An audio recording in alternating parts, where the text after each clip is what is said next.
día más, con la gracia del Señor, proseguimos el comentario del Catecismo de nuestra Madre. Continuamos con el punto 285.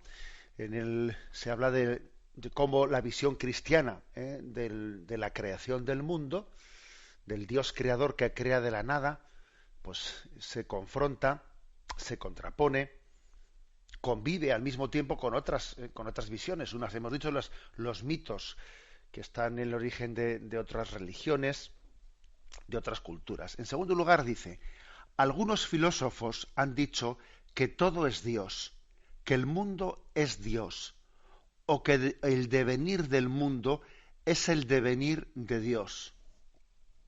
Panteísmo. Las filosofías panteístas claramente también son contrarias a la visión cristiana, a la visión bíblica. Nosotros afirmamos en nuestra visión cristiana que Dios es el origen, Dios es el creador, Dios es el origen de todo cuanto existe, pero al mismo tiempo cuanto existe, Dios al crearlo le ha dado también una entidad propia. La creación es una participación del ser de Dios, pero no una participación en el sentido de decir como una extensión, o como si a Dios le quitásemos, permitidme la expresión, ¿no? Así un poco burda, como si a Dios le quitásemos un cachito y a eso se le llama la creación. No, sino que es una participación de su ser, pero que tiene una entidad de criatura, no de Dios, no del creador, sino de criatura. La creación es distinta del creador, aunque tenga en el creador su fundamento.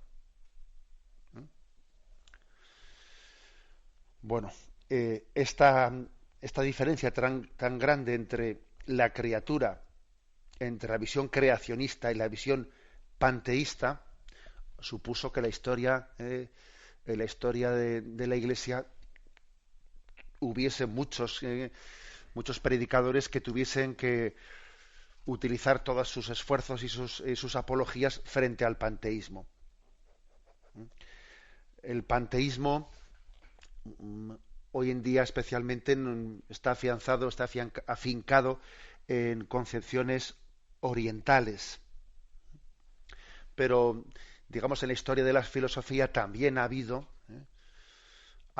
filósofos occidentales que también han sostenido el panteísmo, porque no han terminado de entender que el acto creador por el que Dios da origen al mundo, es un acto creador que le da una dignidad que está sustentada en Dios a la creación, pero no es Dios mismo, es una criatura. Y la prueba es que tiene libertad y puede utilizarla bien y puede utilizarla mal. El panteísmo, tarde o temprano, niega la libertad, porque si este mundo, si nosotros somos una parte de Dios, a ver cómo se explica que tengamos libertad y cómo se explica que podamos obedecer o desobedecer a la voluntad de Dios. El panteísmo viene a derivar en un determinismo. Todo está determinado, todo está... Claro, porque no entiende que la creación, aunque ha venido de Dios, es distinta de Dios y tiene una libertad que puede incluso utilizarse contrariamente. Esa es la paradoja, ¿no? Que la criatura puede rebelarse frente al Creador. Si todo fuese Dios, la criatura no puede rebelarse frente a Dios. El panteísmo, pues, es rechazado por la visión cristiana y además esto nos tiene que hacer reflexionar sobre la responsabilidad que tenemos. Tenemos responsabilidad porque tenemos libertad. Y tenemos libertad porque hemos sido creados por Dios. Es una libertad creatural, una libertad que nos ha sido dada. Algo parecido al panteísmo es la versión que dice aquí. Otros han dicho que el mundo es una emanación necesaria de Dios, que brota de esta fuente y retorna a ella. Es una versión del panteísmo. El mundo es como un río que ha salido de una gran fuente que es Dios, y ese río, después de recorrer el mundo, vuelve a Dios. Somos como una emanación, somos como una parte del ser de Dios. Bueno, es una hablar de emanacionismo o hablar de panteísmo casi son dos versiones de la misma cosa, ¿eh? Y respondemos como hemos respondido antes. Pues no, somos una criatura que podía no haber existido. ¿Eh? El panteísmo es casi una especie de creación necesaria. Si somos una parte de Dios, pues Dios no podía no haber creado el mundo. Pero nosotros, sin embargo, creemos que Dios podía no haber creado el mundo. No tenía necesidad de crearlo, ni deber de crearlo, pero por puro amor lo ha hecho.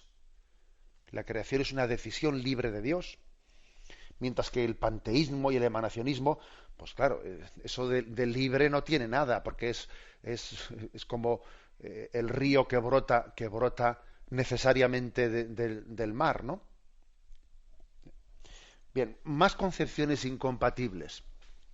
Seguimos leyendo este punto 285 y dice: otros han afirmado incluso la existencia de dos principios eternos, el bien y el mal, la luz y las tinieblas, en permanente lucha.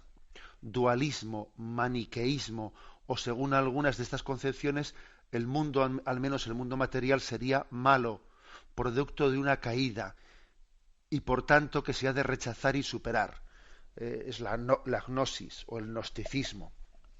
Bueno, las concepciones dualistas, que tienen también su origen en la filosofía griega, el platonismo, el dualismo, y en Oriente han cogido una fuerza muy especial, pues el reencarnacionismo, etcétera, están muy ligados a esta visión dualista.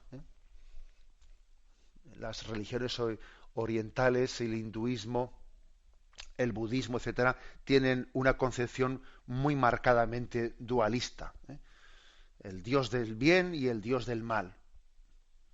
Dios no puede ser el origen del mal, luego tiene que haber un Dios malo que ha creado el mal, y tiene que haber un Dios bueno que ha creado el bien.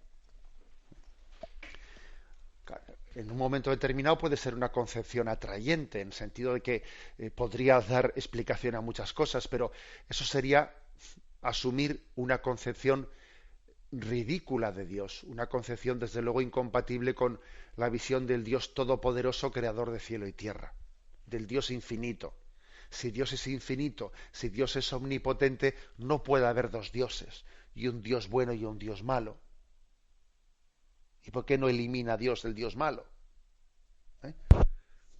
Obviamente, por lo tanto, tenemos que rechazar tales cosas. Quizás en el origen de estas concepciones dualistas está el no haber entendido que el origen del mal está, pues sencillamente, en la mala utilización de la libertad del hombre.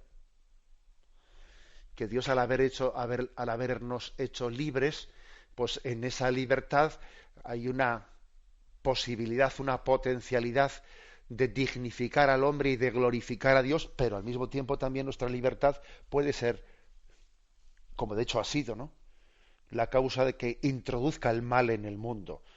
Pero claro, no hay que buscarse un Dios autor del mal, cuando en el fondo somos nosotros, ¿no?, nuestra propia libertad la que da origen al mal. Bueno, pues esta es otra tendencia que, como veis también, pues es atrayente, tiene hoy en día seguidores, porque todas las religiones orientales tienen marcado un marchamo dualista, y también en Occidente se están introduciendo muchas concepciones dualistas, que si el yin, el yang, etcétera, y todo tipo de visiones en las que se niega, o si no se niega, se olvida, se deja en el olvido la soberanía de Dios sobre toda la creación. La bendición de Dios Todopoderoso, Padre, Hijo y Espíritu Santo, descienda sobre vosotros. Alabado sea Jesucristo.